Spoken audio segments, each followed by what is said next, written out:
And now to discipline in our schools. It is a vital topic state lawmakers are currently struggling to tackle. As 13 Investigates reports, the timing is critical. Chief Investigator Darcy Spears sat down with a second grader and his family in an exclusive interview. Yeah, I'm captain right now, so I'm picking people on my team. 8-year-old Julian Rose is a football champion when playing Roblox on his dad's phone. I'm picking all pros and athletes. He finds safety and solace in the online game as he recovers. My neck hurt, and then my thumb or my hands felt like really numb. From an incident in his classroom at Doral Academy.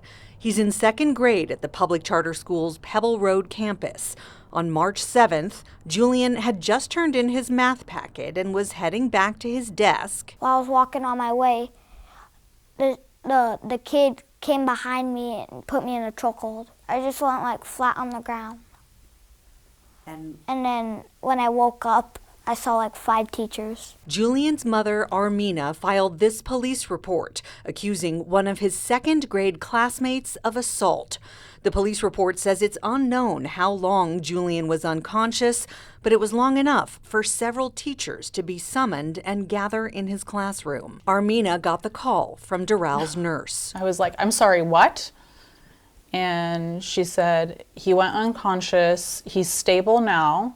He's in the health office, but we need you to come pick him up. The Rose family met with school principal Becky Williams the following day. We were told that there is legislation in place that protect students under the age of 11 when things like this happen, and that the events that took place were not grounds for expulsion. Armina recorded the meeting on her cell phone. This isn't something that we've ever either had happen at our campus. So I have no words for it. Julian's family learned the other student was suspended for a few days as a result of the incident. What would warrant an expulsion? Like, how bad did this have to be? What if he killed him? Yeah, like, what if, I'm just curious. What if he like, held his what if jugular down long enough What if he held to on where for 2 he seconds had longer? paralysis? This was his neck. This wasn't bones. This wasn't a bruise or a bump. This was his neck. I later learned that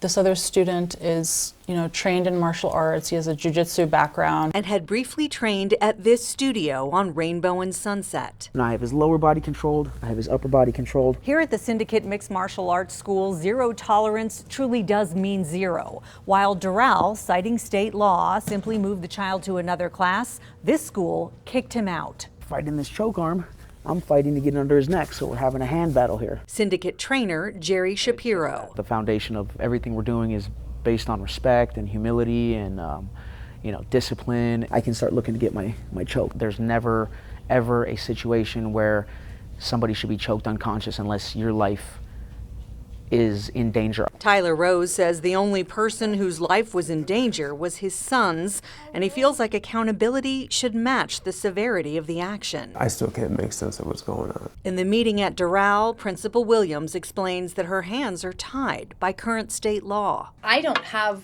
any options in the sense of removing a child from the school.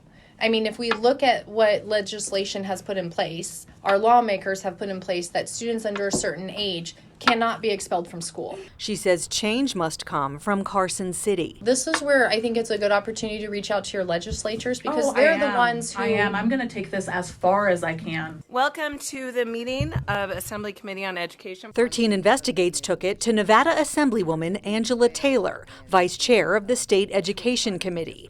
While she didn't feel it was appropriate to comment on the specific incident, Taylor is optimistic that a bill she introduced will provide the disciplinary resources schools need.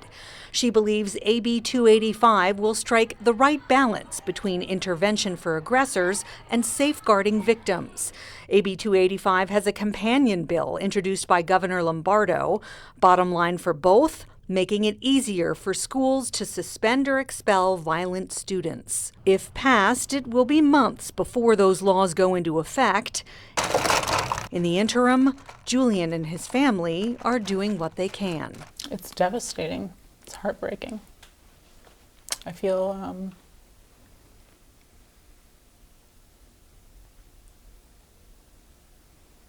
really helpless.